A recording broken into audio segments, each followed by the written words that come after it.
pants. They had Presley tell me how good that Have you is. told Johnny about your mom's pants? You tell it, Presley. We ain't heard you. No, I want you. We don't hear you espouse of it. All right, you tell it. Huh? Harold can tell it. You come over and tell it, JR. You can tell it better than I can. You need to get in on some of this. Yeah. Moved down last summer. About This summer. Talk a little louder. what was it? About July? July the 4th weekend, maybe? Mm-hmm. We was down here on Sunday morning. We decided to go to church. We didn't want to drive all the way up to Chelsea, so we just decided to go to this little church up the street up here. And we'll get back to the lake. Ken didn't have no pants for us. No. I thought he had some pants. The pants I brought out wasn't his. Whose was it? Mama's. I found a pair of Mama's black pants in the closet in there, you know. And Ken, he didn't, his blue jeans looked dirty, and he didn't have nothing else to wear, so he put on Mama's pants. And Francis said, "Oh, they look nice. They look good. They fit you real well. They look so good." You won't hardly know the difference. And I can hear it now, and I didn't have no wasn't even pockets on them. There no pockets nowhere. Throw it on the back. Oh, he mauled them around a little while. Finally, we convinced him that he looked good in them pants, but they didn't look too bad, you know. He didn't have no shoes to wear. So he borrowed Jason's shoes. 2 sizes too small. I can double my toes up a little bit and wear them, you know. We finally convinced him he looked good in them pants, so we went up. We went up to this little church up here. We was going to go to the 8:30 service. We was about 5 minutes late, and they was already right in the middle of it. We didn't figure there was many people there. Wasn't any seats anywhere in the back. We had to go down about halfway down and see it. Tell him about how he was going to take his billfold. Yeah, we got down there, and every time we stand up, we kept noticing people, what? Look at that guy with him pants on, didn't have no pockets on him. He had his billfold kind of hung over the front, his keys like hanging on one side.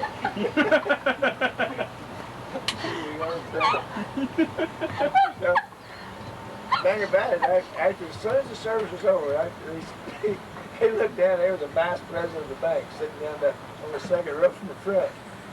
The prayer got over, I got the label for Ken Francis. It's gone. They disappeared. They just hiding behind the van after. I told Jason, I said, Jason, when they start that last prayer, they gonna think the rapture's happening. We gone.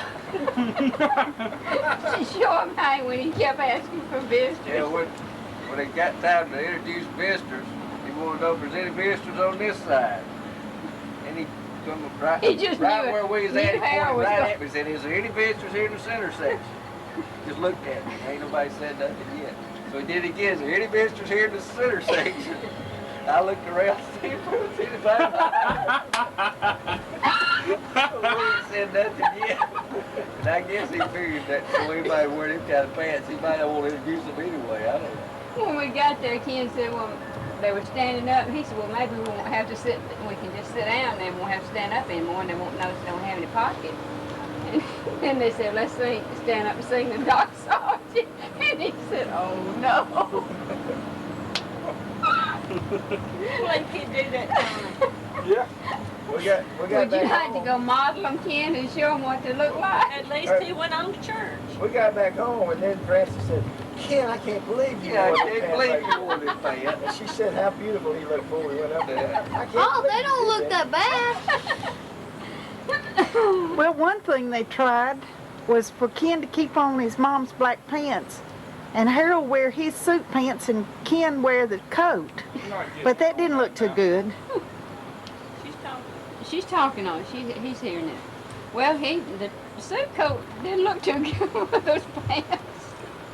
Well, they looked a little odd walking side by side, one with pants and one with the coat. They thought we was on our honeymoon. What they did, they sent me in first to look to see if there was any seats. And I looked down through there and I walked back and I said, there's not any seats in the back. Ken said, well, go look again. So when I got tickled, I looked again. I said, no, honey, there's not 4 seats anywhere No. except 3/4 way up. People are standing up singing, and Francis is standing in the door, and I'm hiding. And the doors are wide open. She's looking for some seats, and she'd come back over there and say something. I said, well, go back and look again. I ain't going in yet. Well, by the time it's time for us to go in, everybody's looking, because they won't know what this woman is back there in the door making such commotions all Well, about. I couldn't help but get tickled because I Well, we go in, we can't sit together. Harold and I go down one place and sit, and they're about 1 row behind us over in the other section. And when we stood up, there was no way we could even look at them because we knew we'd get so tickled we'd crack up. And then they look and see the vice president of the bank or somebody. Yeah, that was so funny. I was looking around and I said, Ken, there's Paul Huckabee over there. He said, where? No. I said, yes. I thought they'd go start playing one of those songs where you go around and introduce yourself to everybody. We was dead duck if they'd done that one. I knew that. It's like our church. And he was so afraid Harold was going to say, yeah, I'm Harold Ray. This is my brother. It's my brother over yonder. It wasn't that they didn't have room to sit with you. They didn't want to sit with you. They sat over there. Those pants he had on weren't over, I'd say 20 inches around the bottom of them. Bell bottom. Big old bell bottoms on them, you know. The hips didn't fit too good. And they were too short. He had to pull them down a little bit. High water bridges. Yeah. Well, in order, you know, they could either be up high or down low, whichever one you wanted to look at to look right. They couldn't be just right.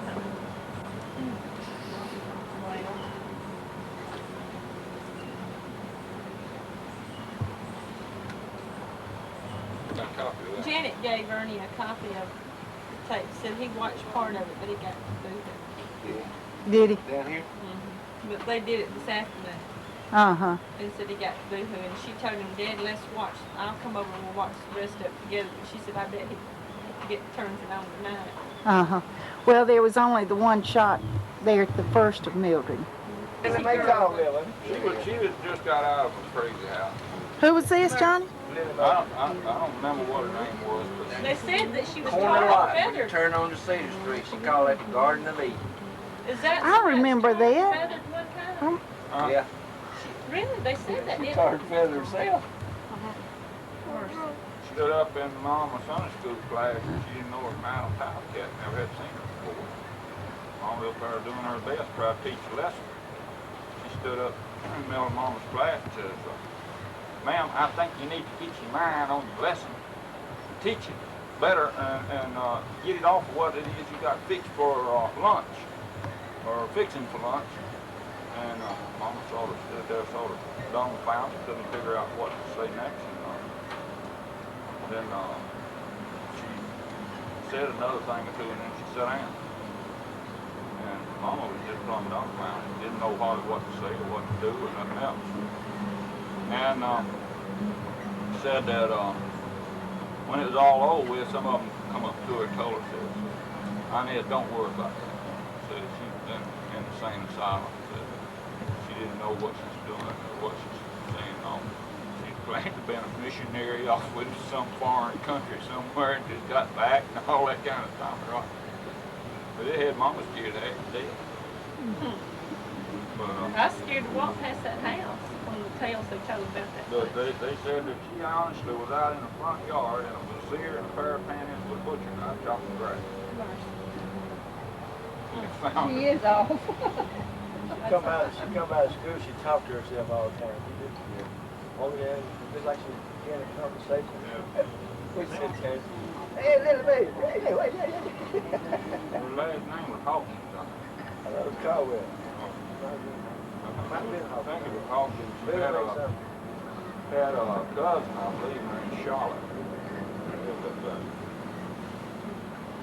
I believe what it was. I could be wrong. Tell us some of them old mountain tales, Elsie. I don't know. You used to live up there by Buck and all that bunch, you know? No, I didn't hear about them. I thought you lived up in that area. No, he lived in Scooter. They lived over at number 10 camp. But I go up there and pick up dry cleaning, and it'd be like three little coons sticking their head out the window, looking around the edge of that door. And then here come Mama, stick her head out the door, see who it is, with that little rag across her shoulder and a broom in one hand, and a mop in the other. Was that to run you off or what? No, they just come see who it was at the door. Tell us about the tale, Johnny, that Percy always tells about you picking up cleaning and you was carrying it to the cleaners on Cedar Street Oh, that right. in the 36 Dodge. That was something he made up. Oh, it was? Definitely something he made Well, up. tell us what he said anyway. It would sound pretty good.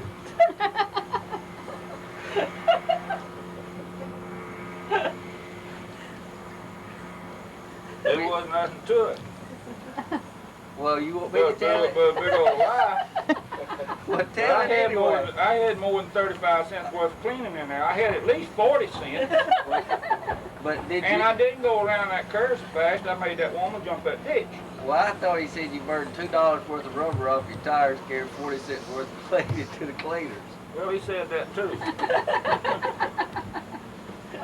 But I didn't do no such as that. And you didn't know the woman jumped the ditch if she did. No, I didn't. In fact, I didn't even see a woman. Oh, mercy. Was that the one you took apart? No, Doc. I took it apart several times. Finally, so went and put a $25 transmission in and sold it for $20 to get rid of it. Sold the car. It would drive off then, huh? No, I drug it off. Oh, no. The only thing worth anything in it was the transmission. You tell them about fixing the washing machine. Having parts left over. But it worked. That's all that mattered, wasn't it? If it worked, Mama could use it, get my clothes clean. That's right. I think I had about 1 or 2 screws and 3 or 4 washers. Oh, is that all? That's better than an agitator or something. I don't remember leaving no agitators out of it. No, I didn't know what part it was. Yeah, if something needed fixing now, John's usually the one to come around and at least try, and he usually could get it going. I'd do 1 or 2 things. I'd know. either fix it where it'd work or you never would get Or it back nobody else together. could fix it either. You put it in the trash when I got through with it. It wasn't no good.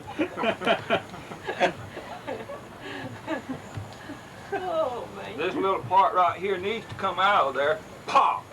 Yeah. Nobody else can put one in it because it was molded in there. Oh, good.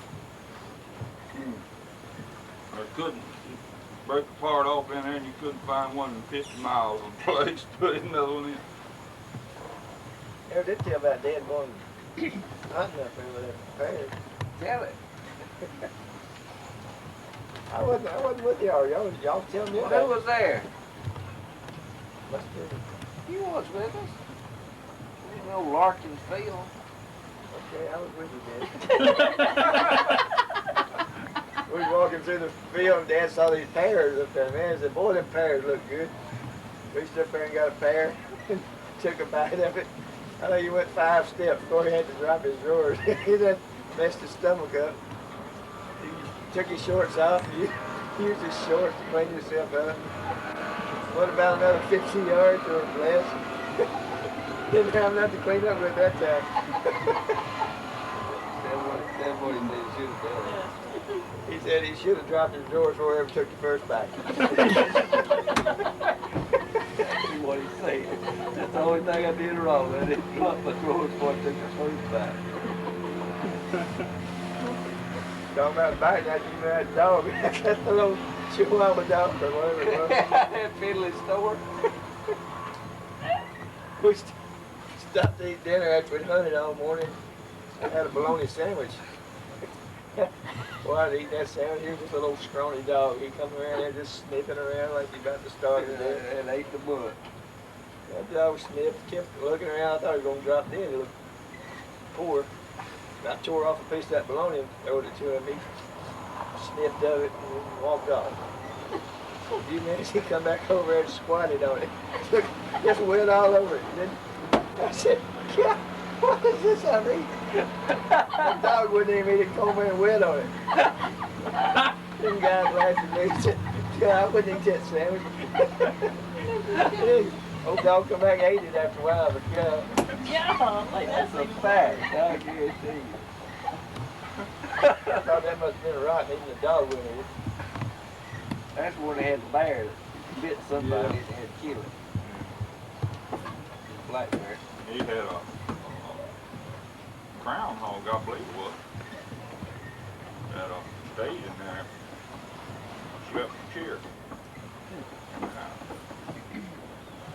He'd get ready to go out, he'd go scratch on the front door. And they just open the door and let him out. He'd go do whatever it was he had to do and come back and scratch on the door and get back in. He'd open the door and let him in, he'd go crawl up in that chair. He had all kinds. He had an old crow down there. They said he'd pulled his tongue out and split it. He'd cough. Yeah, split his tongue. Maybe he would cough.